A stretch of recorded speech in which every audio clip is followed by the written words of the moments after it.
పెంచిరు. మరి కనీసం వాళ్ళకి ఆలోచన వచ్చిందా? అరే గ్యాస్ ధర తగ్గించాలనే ఆలోచన వచ్చిందా? పెంచిరు. ఇట్లా అదే ఇవాళ 100 ఎకరాల ఫామ్ హౌస్ ల కాడ ఉన్నోళ్ళకి సరే ఫ్రీ కరెంట్ ఇచ్చిరు.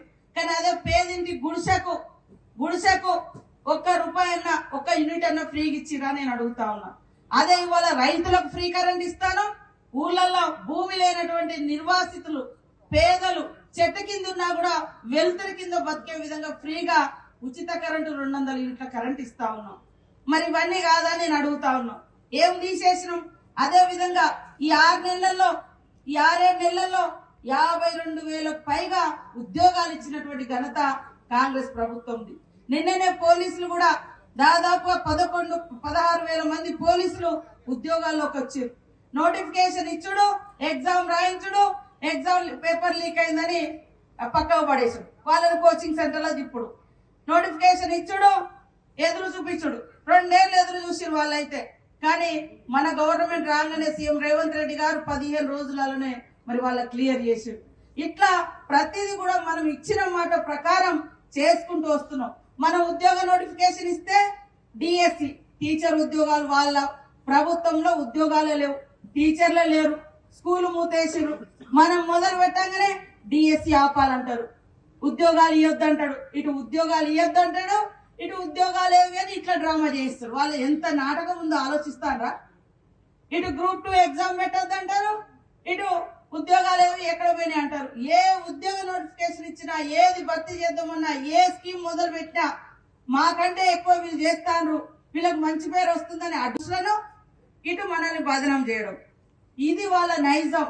కాబట్టి వాళ్ళు ఉన్నప్పుడు ఆ సెక్రటేరియట్ లో ఎవరు కనపడలే. మాలాంటి వాళ్ళని కూడా ఎమ్మెల్యేలను కూడా పోనీయలే. అంతేందుకు సీఎం గారిని కూడా ఎంపీగా ఉన్న ఆయనను పోనీయలే, ఎమ్మెల్యే ఉన్న నన్ను కూడా పోనీయలే, అన్నలాంటి వాళ్ళని కూడా ఎవరిని పోనీయలే. వాళ్ళు కూడా వచ్చేటోళ్ళు కాదు. కానీ ఈ రోజు మరి సెక్రటేరియట్ లో ప్రతి ఒక్కరు వచ్చి ఎమ్మెల్యేలను, మంత్రులను, అదే విధంగా ముఖ్యమంత్రి గారిని, అధికారులను కలుసుకునేటువంటి గొప్ప అవకాశం ఈ ప్రజా ప్రభుత్వంలో ఉంది. కాబట్టి అబద్ధాల మీద వాళ్ళ అధికారానికి రావాలనుకుంటున్నారు. అవాస్తవాల మీద మనల్ని, మన యొక్క గొప్పతనాన్ని మరి చెడగొట్టి వాళ్ళు ఏదో గొప్పలు అనిపించుకోవాలని ప్రయత్నం చేస్తున్నారు. కాబట్టి వాళ్ళ జీవితాలలో ఇంత మంచి కార్యక్రమాలు వాళ్ళ 10 ఏళ్లలో ఒక్కటి కూడా చేయలేదు. పేదలకు ఉపయోగపడే పని అసలే చేయలేదు. పేదలకు ఉపయోగపడేది ఏమన్నట్టు, అరే మేము ఇది ఉన్నప్పుడు ఇట్లుండే అట్లుండే ఎట్లుండే, ఇక్కడ ఎవరైనా ప్రభుత్వ భూమి ఉంటే కబ్జా చేసిరు, ధరణిలలో మీ పేర్లు ఎక్కించుకున్నారు. ఇక్కడ ఎవరైనా వేరే రైతు మోక మీద ఉంటే వాళ్ళని బెదిరించి మీకు నచ్చిన వాళ్ళ పేర్లు ఎక్కించుకున్నారు, మీ ధరణి తెచ్చింది కాదు. అదే విధంగా ఎక్కడైనా ప్రజలు నిలదీస్తే మరి కొట్టిన వాళ్ళు మీరు, ఇవాళ ఇబ్బంది పెట్టిన వాళ్ళు మీరు, మమ్మల్ని అంటారు. ఇవాళ ఫ్యాక్టరీలు వస్తేనేమో ఈ ఫ్యాక్టరీలకు భూములు ఇవ్వద్దంటారు. వాళ్ళైతే డైరెక్ట్ గా ఇందిరమ్మ ఇచ్చినటువంటి భూములు, ఇబ్రహీంపట్నంలో ఇందిరమ్మ ఇచ్చినటువంటి భూములు 20,000 ఎకరాల భూములను 5 లక్షలకు 6 లక్షలకు ఇచ్చి బెదిరించి భయపెట్టించి డైరెక్ట్ గా ₹1,00,00,000 అమ్ముకున్నారు. వాళ్ళు రియల్ ఎస్టేట్ లెక్క చేసి ఇక్కడనే ప్లాట్లు చేసి అమ్ముకున్నారు. ఇవన్నీ ఆనాడు కాంగ్రెస్ ప్రభుత్వం ప్రజలకు పంచిన భూములు లేదా ప్రభుత్వ రక్షణలో ఉన్నటువంటి భూములను వాళ్ళ ఇష్టానుసారంగా మరి ధరని తెచ్చి అందులో నింపుకొని ఇవాళ పేదలకు, ఒరిజినల్ రైతులకు భూములు లేకుండా చేసినటువంటి చరిత్ర మీది. రింగ్ రోడ్స్ గాని, అదే విధంగా డబుల్ రోడ్స్ గాని, సింగిల్ రోడ్ గాని ఇట్లా దశల వారీగా వేయాలని మరి మొన్ననే మంత్రివర్గ సమావేశంలో కూడా కేబినెట్ మీటింగ్ లో డిస్కషన్ చేయడం జరిగింది. అది కూడా ఖచ్చితంగా తొందరలోనే అమల్లోకి వస్తుందని తెలియజేస్తా ఉన్నాను. అదే కాకుండా కాంగ్రెస్ పార్టీ ఆనాటి నుంచి ఈనాటి వరకు చేసేది ఎక్కువ, చెప్పుకునేది తక్కువ. అవతలోళ్ళేమో చేసేది తక్కువ, చెప్పుకునేది ఎక్కువ. కాబట్టి ఇందాక కిరణ్ గారు గాని మన నాయకులు గాని అదే బాధ. అరే మనము వాళ్ళు పదే అంటారు మార్పు వచ్చిందని అన్నారు, ఏమైంది కేసీఆర్ లేడు కదా ఏమైంది అని. కేసీఆర్ కంటే ఎక్కువ ఇవాళ 18,000 కోట్ల రూపాయలు 15-20 రోజులలో రైతు రుణమాఫీ చేసినాం. వాళ్ళు 21 లక్షల మందికి చేస్తే, 21 లక్షల మందికి చేస్తే మనం 22-23 లక్షల మందికి చేసినాం 20 రోజులలో. వాళ్ళు కనీసం పేదింటి బిడ్డ ఉచితంగా ఎర్ర బస్సు ఎక్కలేని పరిస్థితి. ఎర్ర బస్సుల రేట్లు పెంచిరు, ఆర్టీసీ కార్మికులను అరిగోస పెట్టిరు. కానీ ఇవాళ ఉచితంగా ప్రతి మహిళ బస్ ఎక్కి అటు హాస్టల్లో ఉండే బిడ్డల దగ్గర కావచ్చు, షాపుల కాడి కావచ్చు, చదువులకు పోవడానికి కావచ్చు, లేదా ఇతరత వ్యాపారాల కోసం కావచ్చు మరి పోతా ఉన్నారు. అట్లా ప్రతి ఇంటి మహిళ కనీసం 3-4 వేలు నెలలో వాళ్ళకి ఆదా అవుతుంది. అదే కాకుండా కాంగ్రెస్ ఉన్నప్పుడు సోనియమ్మ గారు నాయకత్వంలో ఇదే వెంకటరెడ్డి అన్న వీళ్ళందరూ గవర్నమెంట్ లో ఉన్నప్పుడు 400-500 గ్యాస్ సిలిండర్ వచ్చేది.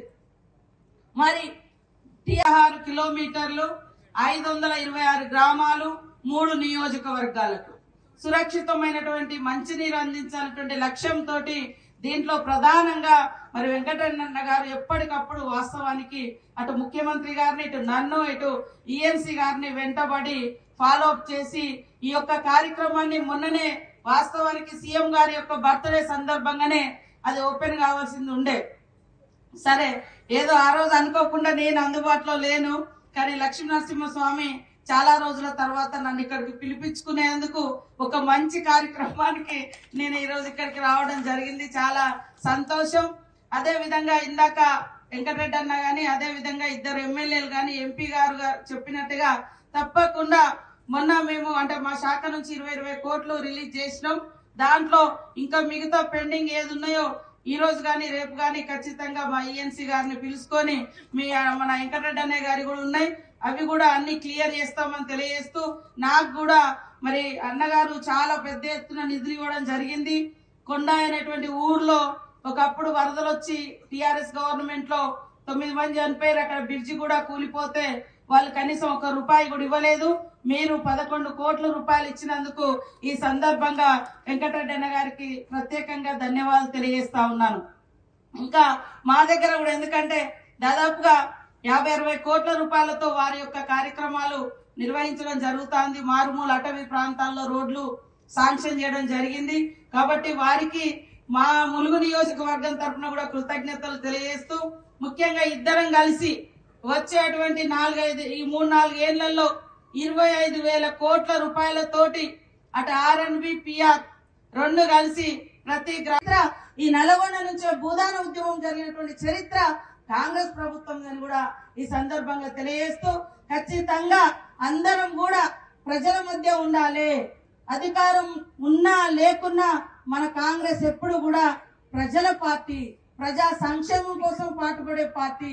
కాబట్టి ఈ రోజు అధికారంలో ఉన్నాం కాబట్టి ప్రజల కోసం అనేక మంచి కార్యక్రమాలను మన ప్రభుత్వం చేపడుతున్న సందర్భంగా ప్రతి ఒక్కరు కూడా గ్రామీణ ప్రాంతాల్లో పర్యటిస్తూ నాయకులు వాళ్ళకు వివరిస్తూ ముందుకెళ్లాలి.